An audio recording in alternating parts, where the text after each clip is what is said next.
Damaged Defenders by Scherza. Chapter 140. Loki.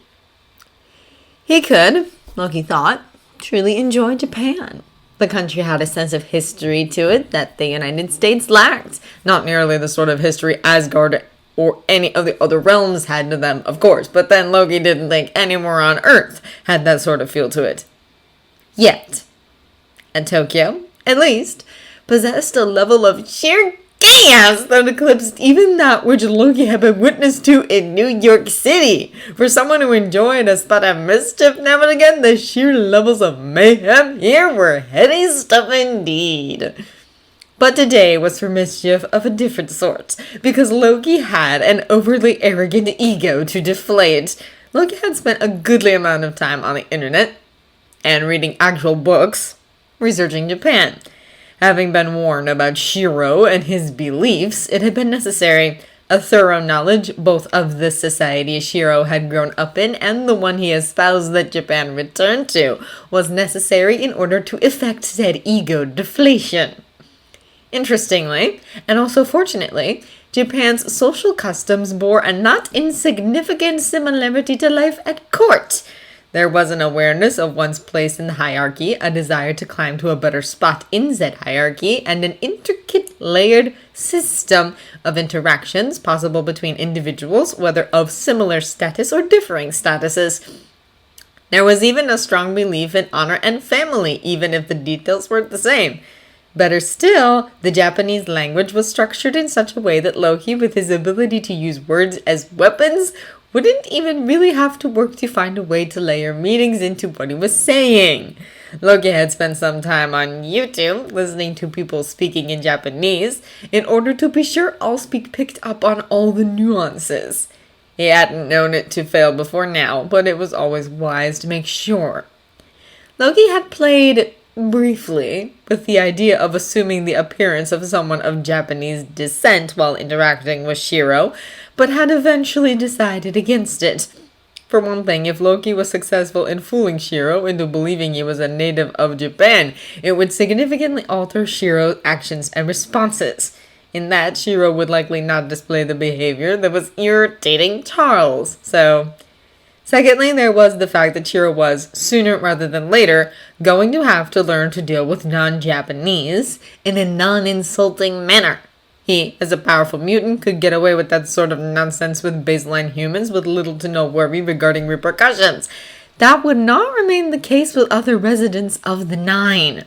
Shirou was going to get himself in a lot of trouble if he did that to, say, Queen Besla, who had a very low tolerance for nonsense.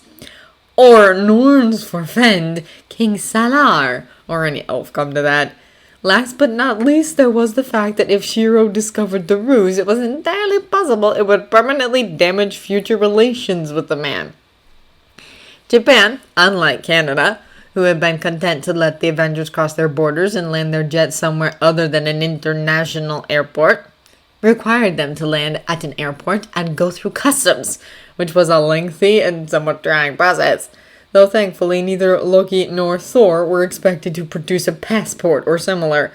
Doubly fortunately, the customs officials did not try to pat either of them down, though Loki amused himself for some minutes with the requisite visuals. Petty perhaps, but Loki had long ago learned to find what amusement he could, where he could. Thor hadn't even grumbled under his breath at the insult of the process. Loki was beginning to get used to the changes in Thor, so it was less of a surprise than it otherwise could have been, but still something Loki mentally remarked upon. Mostly out of sheer blind relief that he wasn't going to have to smooth over or attempt to prevent yet another Thor tantrum that had become boorishly tiring long before the coronation fiasco. Once past customs, they were met by a young man barely out of his teens carrying a sign with the closest equivalent to Avengers written on it in Japanese. Loki very nearly rolled his eyes as he strongly suspected Shirou was behind that. Well, Loki was, after all, in charge of dealing with Shirou because he was being difficult. Now Loki was getting an idea of just how difficult Shirou was planning to be. "Greetings," Loki said, careful to keep both tone and phrasing exquisitely polite. It was, after all, no fault of this young man's that Shirou was being difficult. No need to shoot the messenger.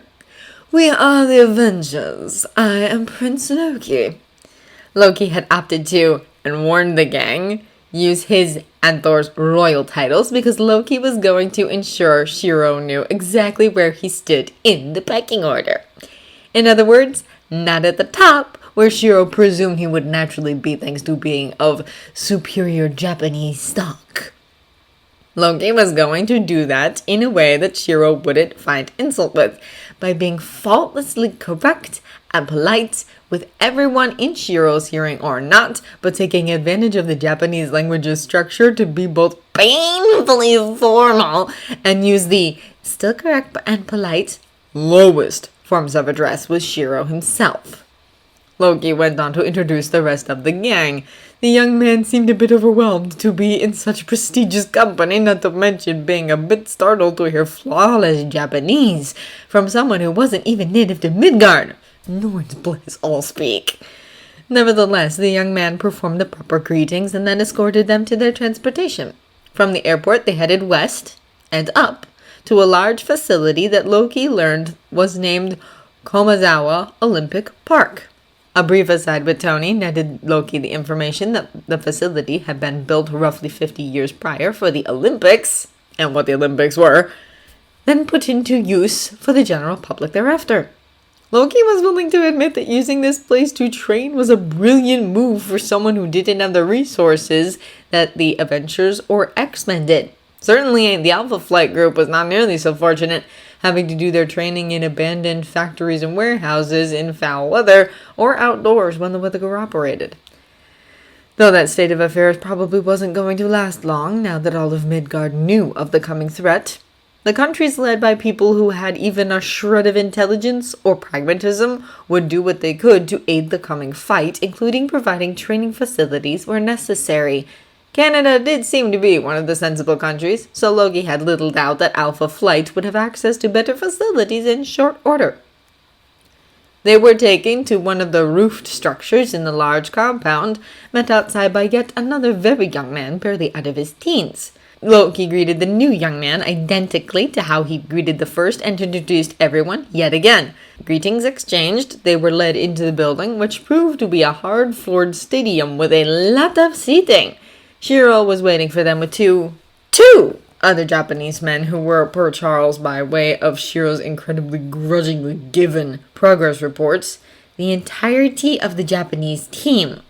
Worse, Shirou had stopped looking for anyone else if Charles had been interpreting Shirou's reports correctly, which was part of the problem.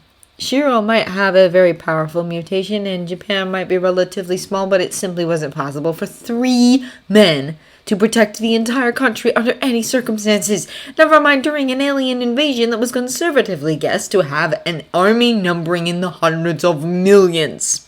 Add in that Shirou and his team were going to be patrolling not just Japan, but roughly half of all Asia, and a 3-man team became utterly ludicrous. Loki would give the man this much. He might hate all non-Japanese with a burning passion, but it wasn't showing on his face at all as they approached. "You may go," Shirou told the young man that led them in. His tone managed to be both superior and dismissive at once, and his phrasing made it clear he thought the poor young man was very, very far beneath him. Which was interesting to Loki. He'd heard chapter and verse on how Shirou interacted with anyone not Japanese, or who was Japanese but had not been born and raised in Japan, but there'd been no information on how he interacted with his fellow Japanese citizens. Apparently that "I'm better than you" attitude was more or less universal, which might create a problem. Shirou would absolutely refuse to follow another's leadership. If he was, as the Midgardian phrase went, a complete ass, getting the team to gel under his leadership would be all but impossible. Would Shirou work solo without trying to usurp someone else's attempts at leading Japan's mutant defense team? Loki was going to have to figure all that out before they left Japan because they needed as many teams with as many people on those teams as could be managed as possible. Loki made a point of saying a polite farewell to the young man, then focused all his attention on Shirou. As the saying went, let the games begin. Loki was looking forward to this. Tony'd had his fun out assholing the assholes on Alfheim. Now it was Loki's turn. Greetings. I am Prince Loki, and these are the Avengers, Loki said, but there were some major differences in phrasing and actions. First thing first, Loki did bow when he greeted Shirou. He nodded. Loki also used the far more common and essentially indicating equality between speakers san honorific with the young man that led them to Shirou, and the kun honorific, which indicated the person being spoken to as junior, was Shirou. Both were technically correct, especially given that Loki was of royal blood and was an ambassador. The fact that Loki had been more familiar and less formal with someone that Shirou would consider of lower social standing than himself would imply things. Better still, Shirou, who thought of everyone outside of Japan as ignorant savages, would not assume that Loki knew exactly what he was doing and actually meant to imply what he was implying. He'd still be insulted, but for all the wrong reasons. Best yet, because Loki wasn't actually being rude or the like, Shirou couldn't really act on his wounded ego. Which was all to the good. The idea here wasn't to obviously browbeat the man. That would backfire spectacularly and very probably with a lot of property damage and civilian casualties. Loki fully intended to get the man worked up, but for reasons that had nothing to do with the message he meant to convey. That message being, get more people on your team, you idiot, and stop being an arrogant jerk if that's even possible for you. That message, in far more polite terms, would be conveyed under, around, and behind the other shenanigans, hopefully in such a way that Shirou would think it was his own idea to expand his team and show those ignorant savages what Japan was really capable of. Loki blessed his ability to keep a straight face because he desperately wanted to laugh at the brief flash of pique that crossed Shirou's face before he greeted them. Greetings, Avengers. There was that in Shirou's tone that said he really wanted to call them Gaijin or worse. His bow was also very pointed, done sharply and crisply at the exact correct angle and almost aggressive, as if he was non-verbally saying, "This is how you greet someone, you ignorant savage." He then introduced his two compatriots.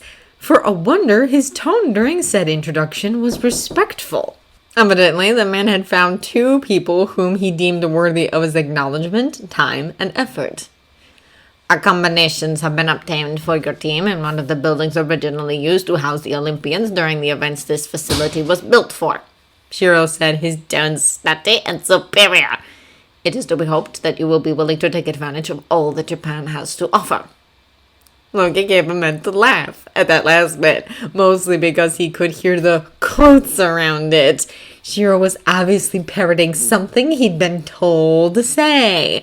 Something he 100% disagreed with given the tone of voice the words were said in. Dear Lord, this man was every bit as bad as nearly every elf Loki had ever met.